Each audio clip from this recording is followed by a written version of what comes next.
تحریک خلافت 1919 سے 1922 تحریک خلافت ہندوستان کی سیاسی تاریخ کا ایک اہم واقعہ تھا۔ ہندوستان کے مسلمانوں کو خلافت کا بہت احترام تھا جو سلطنت عثمانیہ کے پاس تھی۔ پہلی جنگ عظیم کے دوران سلطنت عثمانیہ ترکی نے جرمنی کے حق میں جنگ میں شمولیت اختیار کی، لیکن ترکی اور جرمنی جنگ ہار گئے اور ایک معاہدہ جسے عرف عام میں استنبول معاہدے کے نام سے جانا جاتا ہے، اتحادی افواج کے درمیان 3 نومبر 1918 کو طے پایا۔ اس معاہدے کے مطابق ترکی کے علاقوں کو فرانس، یونان اور برطانیہ میں تقسیم کیا جانا تھا۔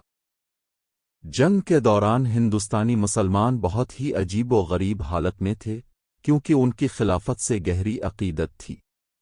وہ اس مقدس ادارے کا گہرا احترام کرتے تھے، اس لیے برطانوی حکومت کے ساتھ ان کی حمایت ترکی کے مقدس مقامات کی حفاظت اور اس شرط پر تھی کہ ترکی اپنے علاقوں سے محروم نہیں رہے گا، لیکن برطانوی حکومت ان دونوں وعدوں کو پورا نہ کر سکی۔ سیورس کا معاہدہ 1920 ترکی پر مسلط کیا گیا تھا اور اس کے سمرنا، تھریس اور اناطولیہ جیسے علاقے اس سے چھین کر یورپی ممالک میں تقسیم کیے گئے تھے۔ پوری دنیا میں غصے کی لہر دوڑ گئی اور ہندوستانی مسلمان برطانوی حکومت کے خلاف اٹھ کھڑے ہوئے۔ مولانا عبدالکلام آزاد، مولانا محمد علی جوہر، مولانا شوکت علی اور دیگر جیسے مسلم رہنماؤں نے برطانوی حکومت کی پالیسی کے خلاف رد عمل کا اظہار کیا اور انہیں سلاخوں کے پیچھے ڈال دیا گیا۔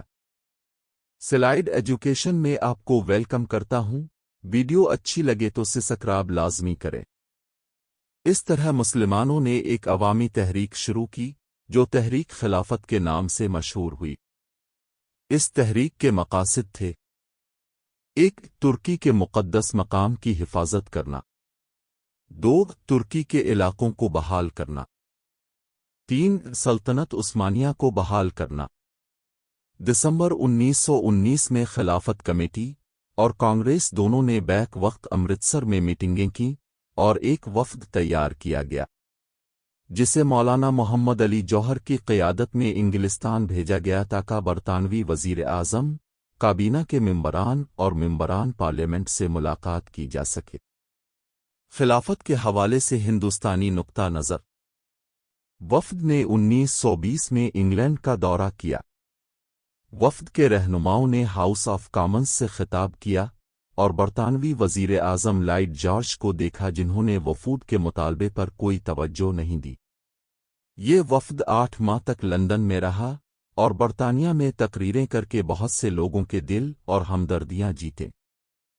تاہم وفد اکتوبر 1920 میں ناکام ہو کر واپس ہندوستان چلا گیا۔ تحریک خلافت کا خاتمہ اس وقت ہوا جب ہزاروں ہندوستانیوں کو جیل میں ڈال دیا گیا۔ قائدین اپنی پوری کوشش کے باوجود ہندو مسلم اتحاد کو برقرار نہیں رکھ سکے۔ تحریک خلافت کو شدید دھچکا پہنچانے کی ایک اہم وجہ گاندھی کی طرف سے عدم تعاون کی تحریک کو ختم کرنے کا بالواسطہ اعلان تھا۔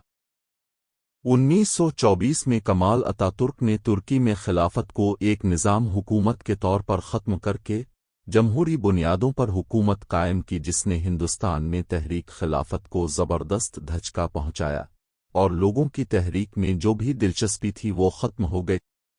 تحریک کی ناکامی: 1. کمال اتاترک کی طرف سے خلافت کا خاتمہ صغیر میں تحریک خلافت پر ایک سنگین دھچکا تھا اور اس نے ایک بے بس خلیفہ سلطان عبد المجید کو جلاوطن کر کے خلافت کو ایک ادارہ کے طور پر ختم کر دیا، جس کی وجہ سے تمام تحریکی سرگرمیاں ختم ہو گئیں۔ صغیر 2. ہجرت کی تحریک نے ہندوستان کو دیرال حرب قرار دینے کی وجہ سے مسلمانوں کو تحریک خلافت سے مایوس کر دیا۔ مسلمانوں کی ایک بڑی تعداد سندھ اور NWFP سے ہجرت کر کے افغانستان آ گئی۔ افغان حکام نے انہیں سرحد پار کرنے کی اجازت نہیں دی۔ اس المناک واقعے کے بعد تحریک ہجرت کی وکالت کرنے والوں کو اپنی غلطی کا احساس ہوا جس کی وجہ سے تحریک ناکام ہوئی۔ 3. جب تحریک خلافت پختہ ہو گئی اور اپنے عروج کو پہنچ رہی تھی۔ گاؤں چورہ چوری میں افسوسناک واقعہ پیش آیا، جس میں پولیس نے مقامی رہائشی کے جلوس پر فائرنگ کر دی۔ جوابی کارروائی میں مشتعل ہجوم نے تھانے کو آگ لگا دی، جس کے نتیجے میں 21 پولیس کانسٹیبلز زندہ جل گئے۔ اس واقعہ کی وجہ سے علی بھائی اور دوسرے مسلم لیڈر کو گرفتار کر لیا گیا اور مسٹر گاندھی نے تحریک ملتوی کر دی۔ نتیجتاً تحریک اپنی شدت کھو بیٹھی۔ نتیجہ: تحریک خلافت ترکی میں خلافت کے تحفظ کے لیے شروع کی گئی تھی۔ یہ ایک ایسا مسئلہ ہے جو بنیادی طور پر مسلمانوں کا تھا۔ ہندوؤں کی شمولیت سے تحریک زور پکڑتی گئی اور تحریک کے کامیابی سے ہمکنار ہونے کا امکان تھا۔ برطانوی حکومت مسلمانوں اور ہندوؤں کی مشترکہ دشمن تھی، اس لیے دونوں ممالک نے اس کے خلاف متحد کوششیں جاری رکھیں۔ لیکن ہندوؤں اور مسلمانوں کے درمیان فرق اور بھی واضح ہو گیا، اور بہت سے دوسرے واقعات نے ظاہر کر دیا کہ برطانوی حکومت کے خلاف ہندوؤں کی مخالفت دیر پا نہیں تھی۔ جب تحریک خلافت اپنی کامیابی کو پہنچی تو ہندوؤں خصوصاً مسٹر گاندھی نے تحریک سے دستبردار ہو کر مسلمانوں کو تنہا چھوڑ دیا اور تحریک کی ناکامی کا سبب بنی۔ تحریک خلافت نے ثابت کیا کہ ہندو اور مسلمان دو مختلف قومیں ہیں، کیونکہ وہ اتحاد کو جاری نہیں رکھ سکتے اور ساتھ نہیں رہ سکتے۔ تحریک خلافت نے ہندوستانی مسلمانوں میں سیاسی شعور پیدا کیا، جس نے انہیں اس وقت کی آزادی کے لیے ایک اور تحریک چلانے کی تحریک دی۔ اس طرح انہوں نے تحریک پاکستان کا آغاز کیا۔